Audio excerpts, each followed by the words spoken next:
Buenos días, buenos días.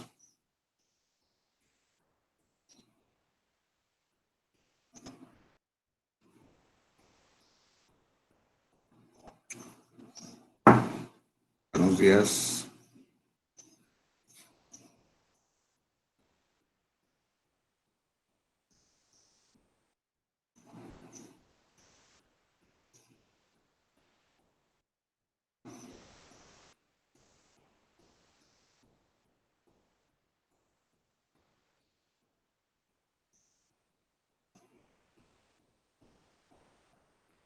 Buenos días.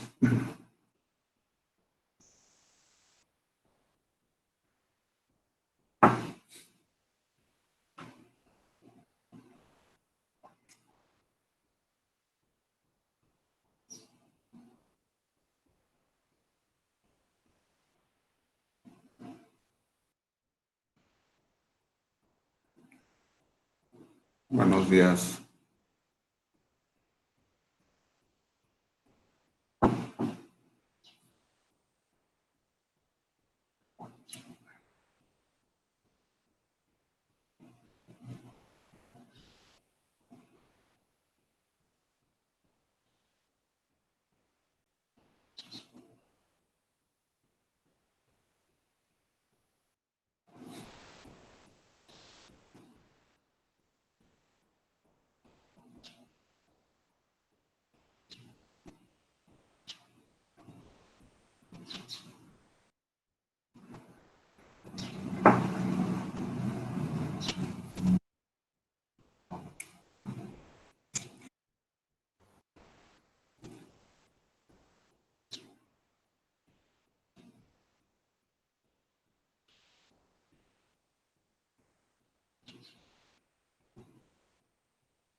Bueno, hola, buenos días.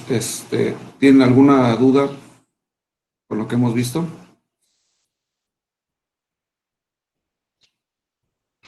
¿Dudas, comentarios?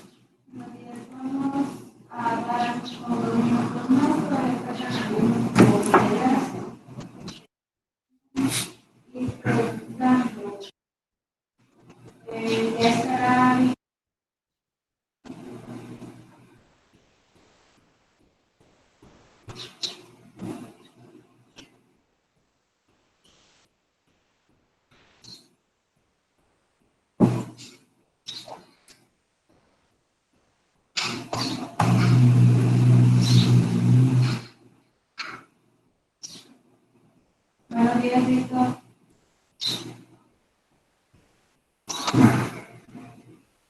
¿Estabas en la cama todavía, verdad? ¿Te paraste corriendo?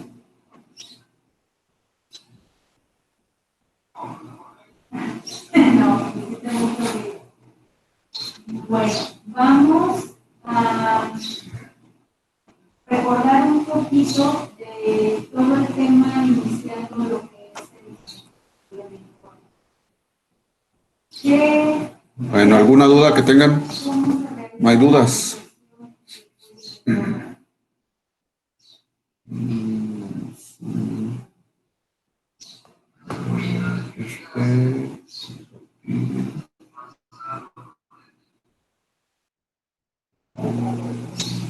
Antes de que llegue antes de que llegue por ahí.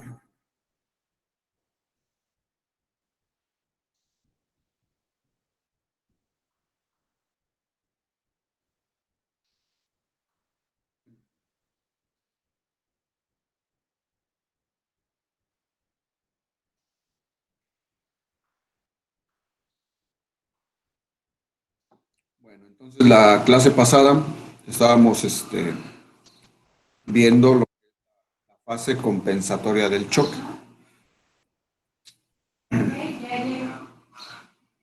Entonces, las características de esta fase compensatoria son que nos permite como organismo, ante un evento pues masivo, rápido,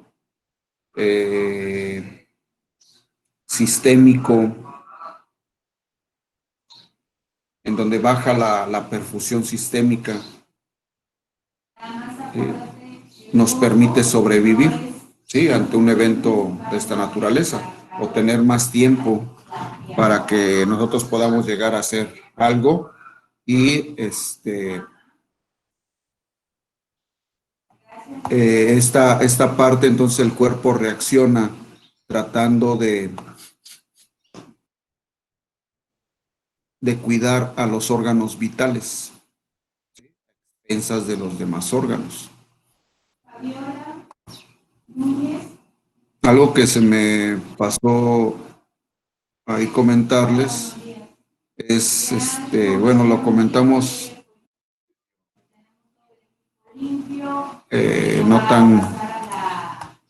no tan claro, fue la actividad del hipotálamo. La actividad hipotalámica tiene mucho que ver porque es el que va a recibir señales y va a desencadenar la fase, o va a ayudar a la fase descompensatoria a que ésta permanezca, ¿sí?, de una forma más prolongada, ¿sí?, a través de esta estimulación hormonal. Ya habíamos comentado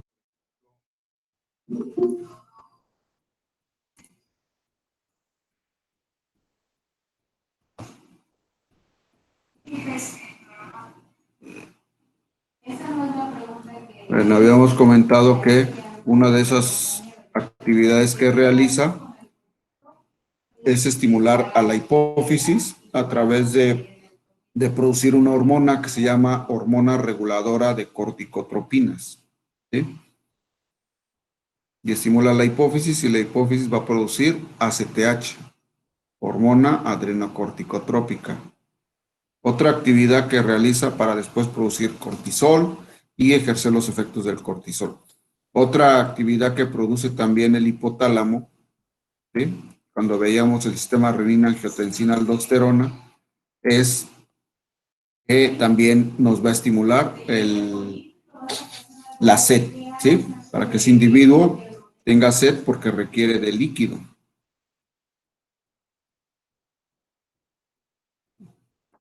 También, una vez que se estimula el sistema nervioso, el hipotálamo,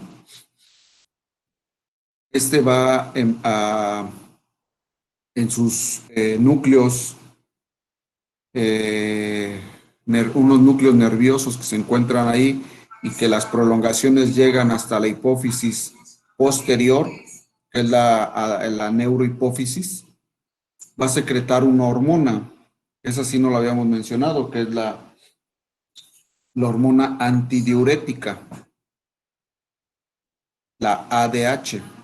Y esta hormona antidiurética va a trabajar, ¿sí?, o va a ejercer su efecto en el túbulo colector de la nefrona. Y va a elevar la permeabilidad hacia el agua, ¿sí?, pero sin presencia de sodio, como lo hacía la aldosterona en el túbulo colector. En este caso, aquí en esta parte del túbulo colector, lo que va a ser incrementar la permeabilidad al agua, y entonces el agua, ¿sí?, va a salir del túbulo colector hacia los vasos sanguíneos. Esa va a ser una de las funciones para retener más líquido.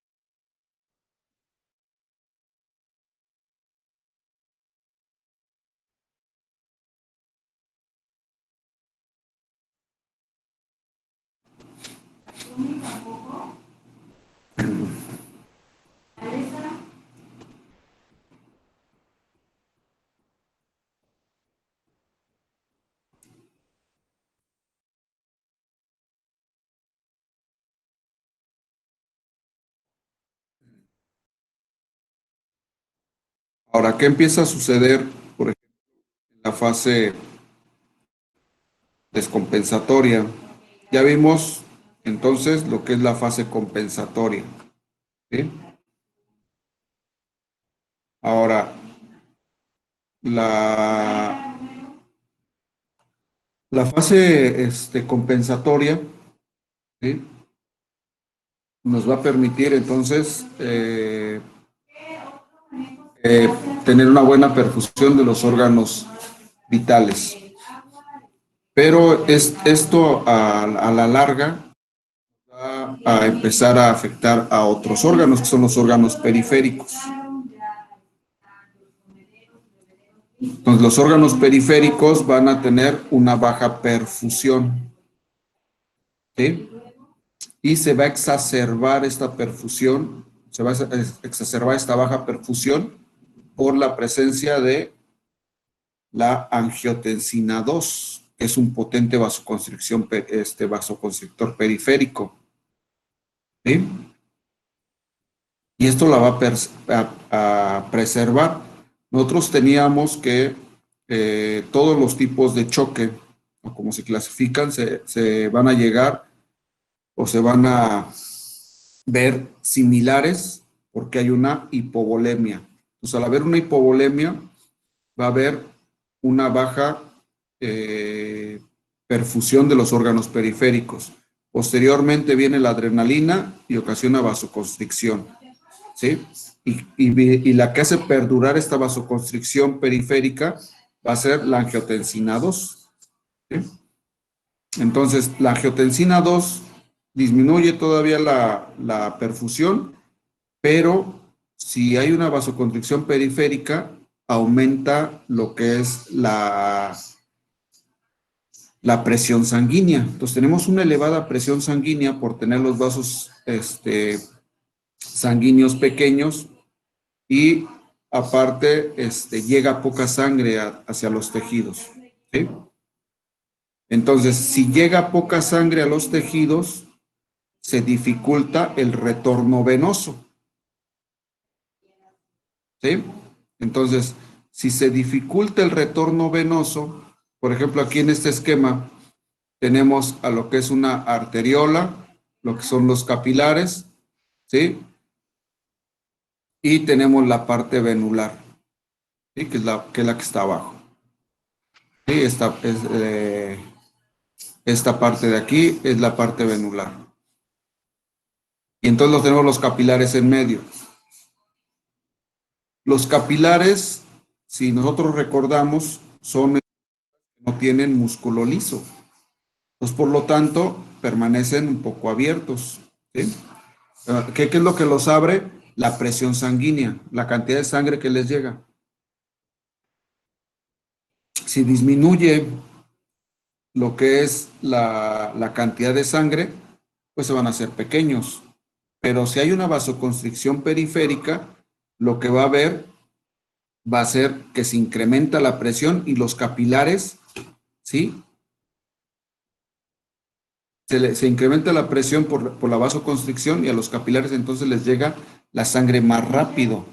Pero también hay vasoconstricción, ¿sí?, del lado venular. Y entonces la sangre se empieza a concentrar, como en el ejemplo D, ¿sí?, en el espacio capilar, ¿sí? La sangre se empieza a concentrar aquí y entonces se disminuye el retorno venoso, que es lo que va a hacer que haya un menor volumen circulante, ¿sí? Se va a concentrar sangre en los capilares y se va por lo disminuir el retorno venoso y vamos a tener un encharcamiento venoso.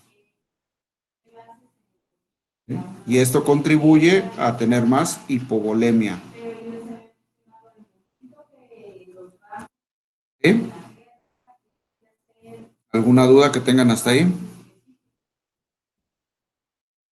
Recuerden, ahorita ya estamos viendo lo que es la fase descompensatoria. ¿Qué es lo que está pasando?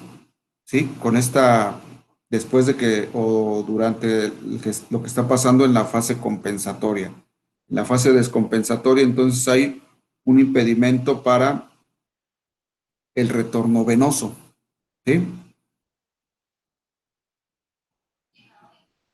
También se le conoce como encharcamiento venoso. Ahora, otra cosa que va a pasar con la vasoconstricción periférica es que va a disminuir, como disminuye la perfusión a los órganos, disminuye también la temperatura.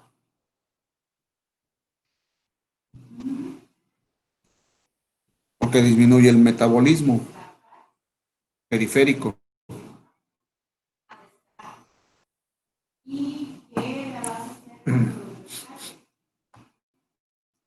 Entonces, ¿qué le va a pasar a esta sangre que se encuentra a nivel capilar?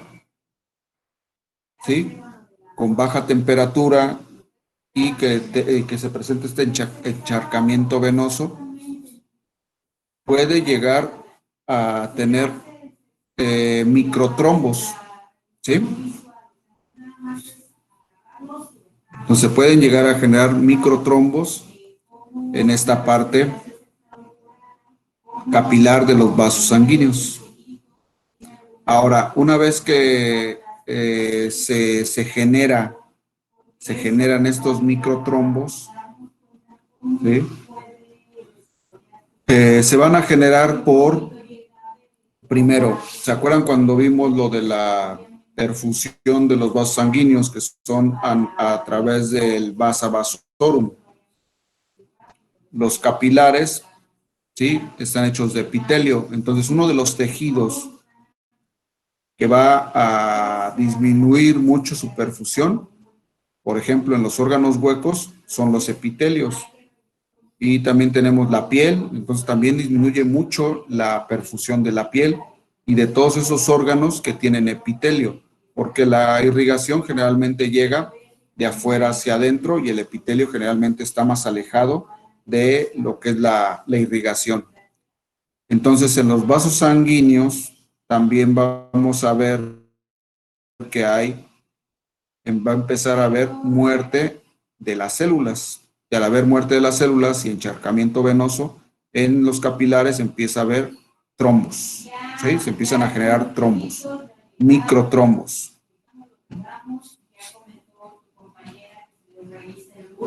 Ahora, estos microtrombos, ¿sí? Existe una situación que sucede con los microtrombos, se conoce como síndrome de reperfusión. Esto va a depender también mucho del tiempo, ¿no? Y no está bien estipulado, por ejemplo, o no podemos llegar a decir qué tan rápido puede surgir un choque o qué tan rápido se puede quitar la fase compensatoria, ¿sí? Porque en algunas situaciones puede ser muy lenta y en otras puede ser muy rápida. Por ejemplo, en una hemorragia, ¿sí? Si hay un gran vaso con rotura, puede haber una hemorragia grave y el choque, ¿sí? La fase compensatoria del choque va a ser muy rápida y va a entrar fácilmente a la fase descompensatoria por esa pérdida grande de sangre. Pero nosotros podemos llegar a tener pacientes que estén deshidratados y la deshidratación les puede durar todo un día para que esté en la fase compensatoria y pueda pasar a la descompensatoria. ¿Sí? Entonces va a depender del tipo de choque. Por ejemplo, en el choque anafiláctico también se presenta muy rápido. En el neurogénico, que es en muchas ocasiones por dolor, puede estar presente un dolor moderado y de repente empezar un dolor fuerte, desencadenar lo que es el choque, la fase compensatoria, pero no se vuelve tan grave sino hasta después, ¿no? ¿Sí? Y también puede llegar a ser muy rápido. Entonces, no hay realmente un tiempo cuánto pueda durar la fase compensatoria. Puede ser rápida o puede ser lenta. Sí, va a depender del tipo de choque. Ahora, lo que sí va a pasar es que si esto perdura, ¿sí? El paciente va a entrar a la etapa descompensatoria. Y en la etapa descompensatoria, uno de las primeras cosas que va a suceder va a ser que va a empezar a haber una muerte celular, principalmente de los epitelios, ¿sí? Células epiteliales. Y ahorita estamos viendo que si se dañan esas células epiteliales de los vasos sanguíneos, empiezan a producirse microtrombos.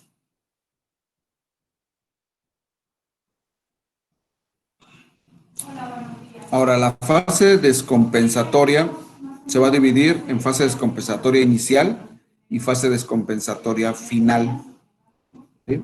Dependiendo en esos momentos el tipo de tejido u órgano que vamos a estar revisando, vamos a ver en la fase inicial, ¿sí? de, la, del, de la fase descompensatoria, vemos que hay encharcamiento venoso. Y si esto perdura, va a empezar a haber microtrombos, muerte celular, ¿sí? Y después de la muerte celular, microtrombos. Y entonces, si empieza a haber microtrombos, se empiezan a desgastar los factores de la cascada de la coagulación y las plaquetas. Y entonces estos microtrombos, ¿sí? No son estables, no son tan adherentes y se van a poder desprender fácilmente. Entonces van a formar microémbolos, ¿sí? Y al formarse microémbolos, ya entramos a la fase descompensatoria final, ¿sí? En los vasos sanguíneos. Ahí se va a desencadenar, por ejemplo, ya tenemos los émbolos, microémbolos de fibrina, y si existe o se presenta un restablecimiento de la circulación, que ya hayamos corregido lo que ocasionó el choque, estos microémbolos que están en la circulación se van a mover una vez que exista la reperfusión. Por eso es que se conoce como esta parte como síndrome de reperfusión. ¿Qué va a pasar con todos esos émbolos? ¿Alguien me puede decir? Que se formaron ahí en los capilares.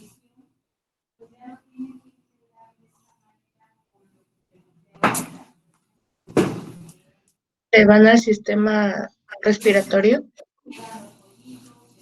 Pueden viajar al sistema respiratorio, ¿sí? Que es donde llegan principalmente. También pueden viajar al sistema nervioso, pero estos microtrombos sí van a constituir lo que es el síndrome de reperfusión. Entonces, se reconstituyó ya o se sacó del choque a ese paciente, pero este síndrome de reperfusión lo que va a ocasionar va a ser una tromboembolia pulmonar, ¿sí? Y empieza a tener problemas respiratorios.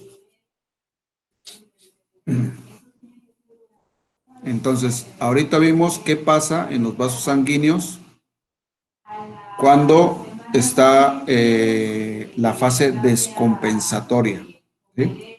A este proceso se le conoce como coagulación intravascular diseminada. Coagulación intravascular diseminada.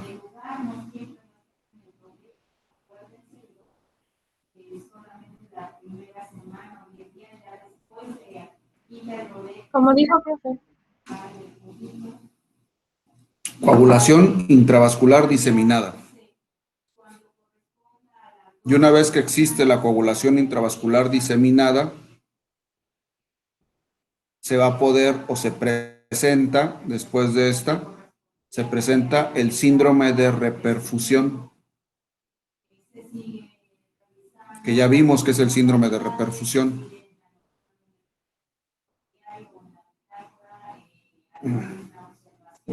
Habíamos comentado que se hacía el control del alimento para sacar esta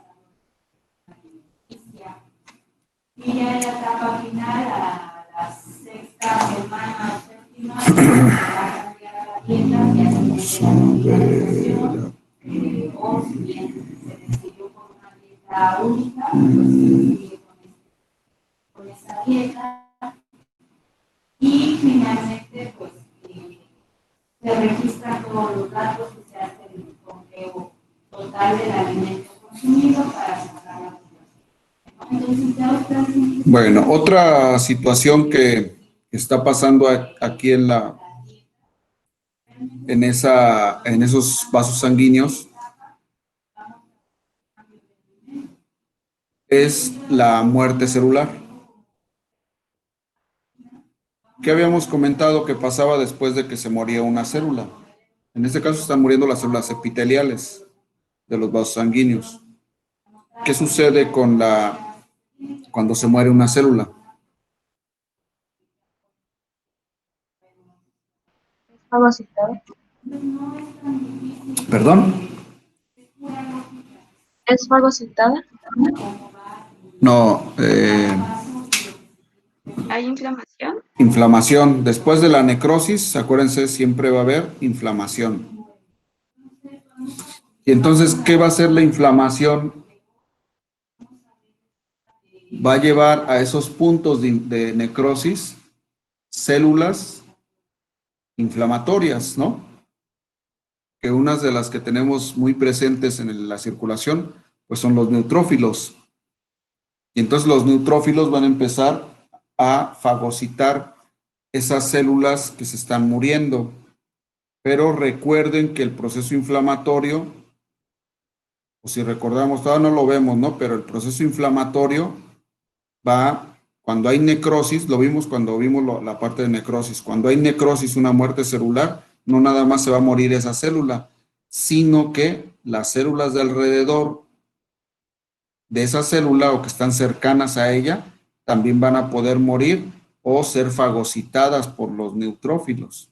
Y entonces se va a exacerbar el daño en este epitelio. Otra cosa que va a pasar con este epitelio vascular es si el daño es severo, ¿sí? Va a empezarse a dañar la membrana basal. Y la membrana basal es la que es donde descansa lo que es el epitelio. Entonces, si se destruye la membrana basal, es un daño ya severo al vaso sanguíneo y se va a restituir o se puede llegar a reparar a través de fibrosis. Y si se repara a través de fibrosis, su actividad como vaso sanguíneo va a disminuir, ¿sí? Porque ya no va a tener una misma función.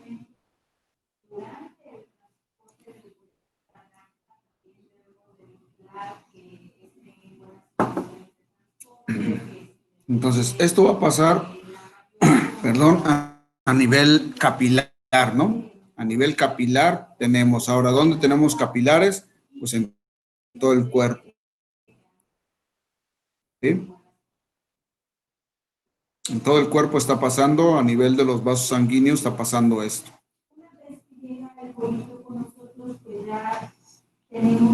Y entonces, si está pasando esto a nivel capilar, pues la perfusión de los órganos, de los tejidos u órganos, también está viéndose afectada.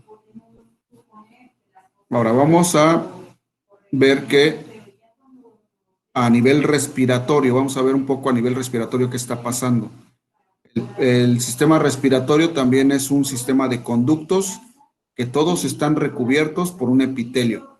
Y lo que hemos visto en estos momentos con el epitelio vascular, también está sucediendo con el epitelio pulmonar, ¿sí?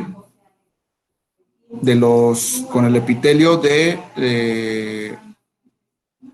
No tanto de los alvéolos, porque si recordamos, el pulmón, el parénquima pulmonar sí tiene buena irrigación, pero el sistema respiratorio superior es el que está empezando a tener problemas, ¿sí? Porque también se considera que es un tejido periférico, ¿sí? Y algo que está sucediendo aquí con el pulmón es que se incrementó por el efecto del sistema nervioso simpático, se incrementó la respiración. Y si se incrementa la respiración,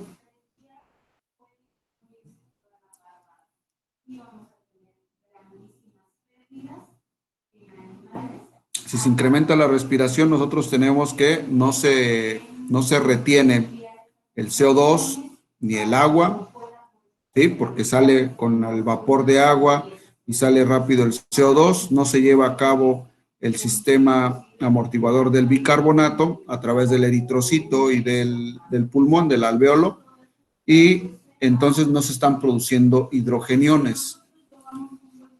Algo que nos está ayudando porque en todo el cuerpo está habiendo una baja perfusión, y si recordamos, cuando hay baja perfusión, hay bajo oxígeno en las células y esto nos provoca una acidosis metabólica.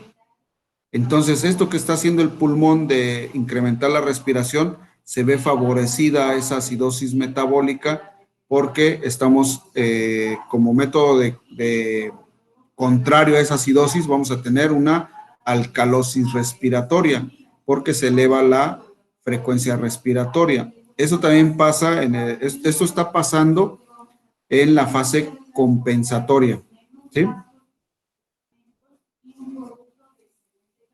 A nivel pulmonar. Ahora, en la fase descompensatoria a nivel pulmonar, los epitelios de las partes superiores de las vías respiratorias empiezan a tener también problemas de perfusión. Algo que sucede con los epitelios es que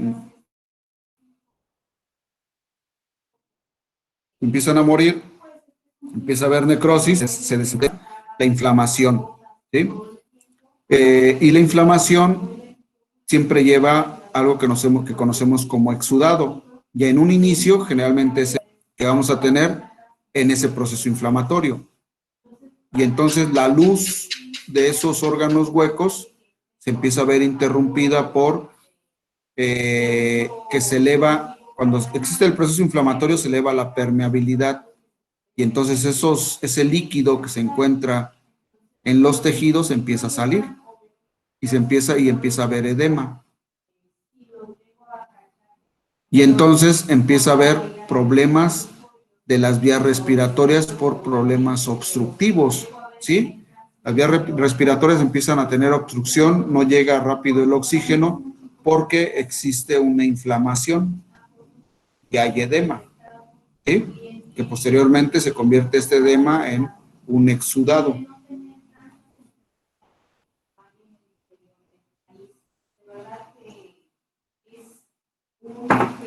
Entonces,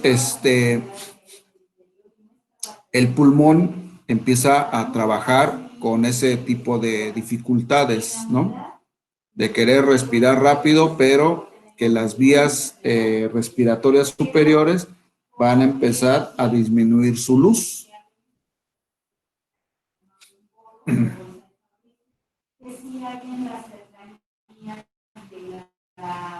Eso es en la fase descompensatoria. Ahora, en la inicial, en la fase descompensatoria final, ¿sí? Esta muerte celular empieza a llegar hacia todo el sistema respiratorio y se genera un proceso inflamatorio. Y si esto llega en la fase ya descompensatoria, si llega a los alvéolos también se empiezan a llenar de líquido, ¿sí? Y entonces ese líquido entonces empieza a evitar el intercambio gaseoso. Y si se evita el intercambio gaseoso, pues va a haber una menor perfusión de ese oxígeno hacia los tejidos y se va a exacerbar la acidosis metabólica. Y el pulmón no va a poder hacer el intercambio gaseoso y se va a empezar a retener CO2. Y entonces este sistema amortiguador del bicarbonato se va a empezar a presentar antes como estaba respirando rápido, tenía una alcalosis respiratoria. Ahora, si empieza a tener dificultades para respirar o dificultades para el intercambio gaseoso, ese pulmón, cuando ya esté en la fase descompensatoria final, va a tener acidosis respiratoria, lo que va a incrementar la acidosis metabólica. ¿Sí? Ya no hay un sistema compensatorio para regular el pH. Entonces vamos a tener una acidosis sistémica. Y la otra es, también se va a impedir, hace rato vimos que se forman en los vasos sanguíneos a nivel periférico, se van a formar trombos y émbolos y se va a ocasionar una tromboembolia que va a ir dirigida hacia el pulmón y entonces el pulmón también en vasos sanguíneos tiene obstrucciones y se va a impedir su circulación. ¿Sí? Y entonces de tener una frecuencia respiratoria elevada, empieza a disminuir la frecuencia respiratoria, ¿sí? En la fase descompensatoria final y empieza a haber un daño severo a los pulmones. Y esto va a desequilibrar esta balanza, ocasionando que si hay alguna gente por ahí que esté... Bueno, también se ve interrumpida lo que es la mitosis. La mitosis requiere de mucha energía y entonces los tejidos que se quieren reparar, que se van a querer reparar, generalmente si no hay una buena perfusión no pueden entrar en mitosis. Y entonces no hay reparación de los tejidos, ¿sí? Por esta baja perfusión.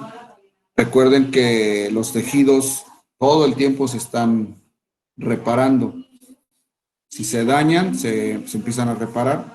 En este caso se ve interrumpida en la fase descompensatoria inicial, se ve interrumpida la mitosis y en la fase descompensatoria final está abatida totalmente la mitosis.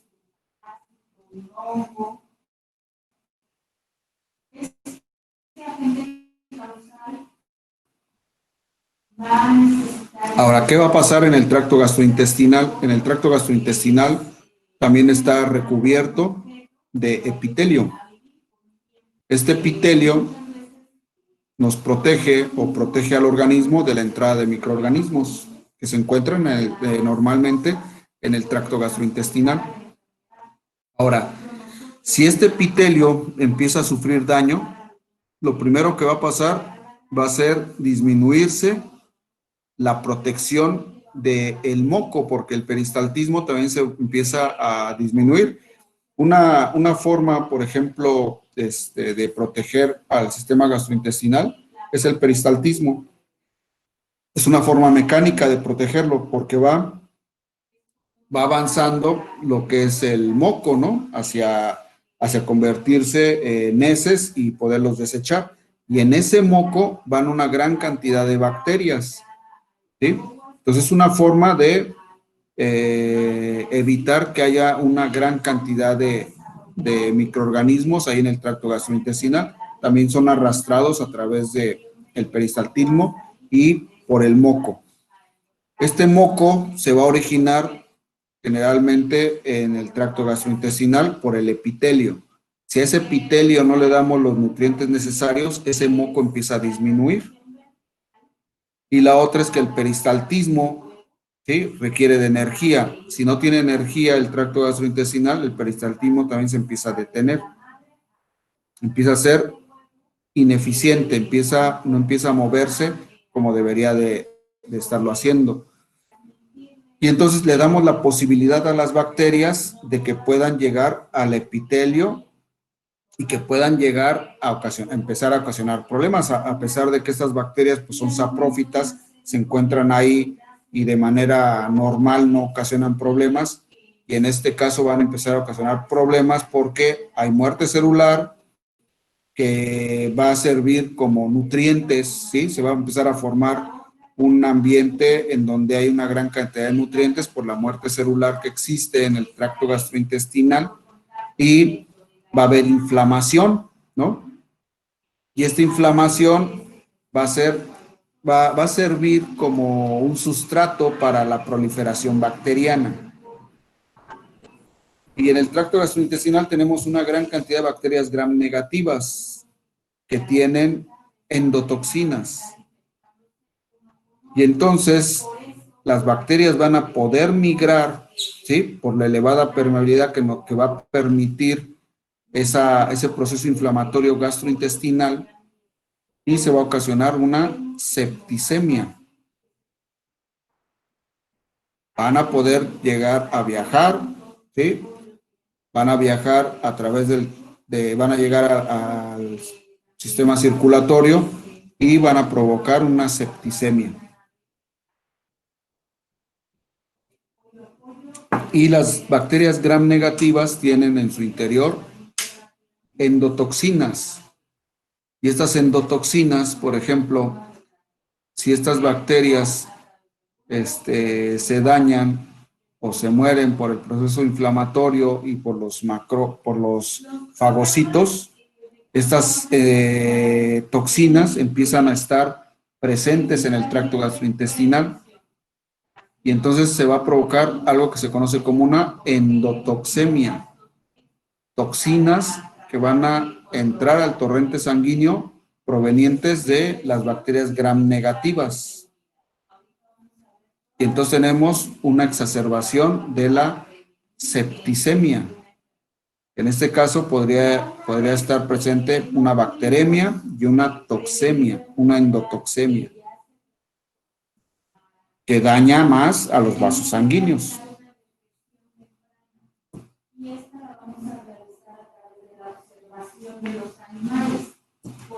Bueno, ¿hasta aquí alguna duda que tengan?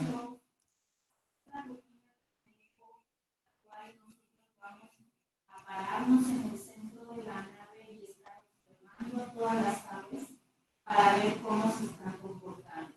Es muy fácil ver cuando una ave está enferma porque la vamos a encontrar aislada. ¿Dudas que tengan? No, profe. ¿No?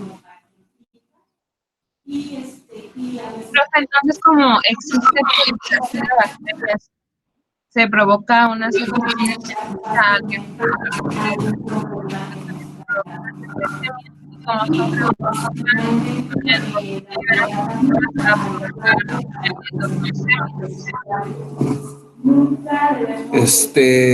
Híjole, perdón, pero no alcanza, o sea, no se entrecorta mucho el audio. Pues no alcancé a escuchar qué me quería preguntar.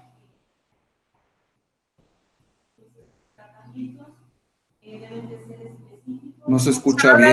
Las bacterias gram negativas provocan la endotoxemia.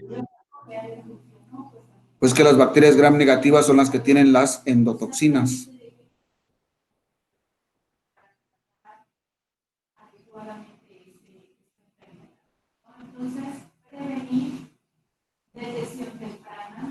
Sí, no sé si contesté su pregunta.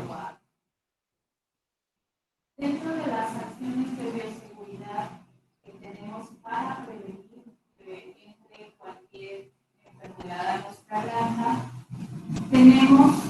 ¿Alguna otra pregunta que tengan?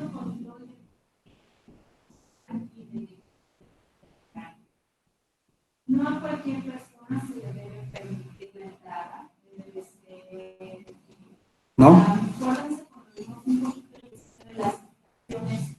Bueno, entonces, pues nos vemos la clase que entra, ¿no? Mañana. ¿Vale? Sí, profe, gracias. Bueno, hasta luego. Gracias.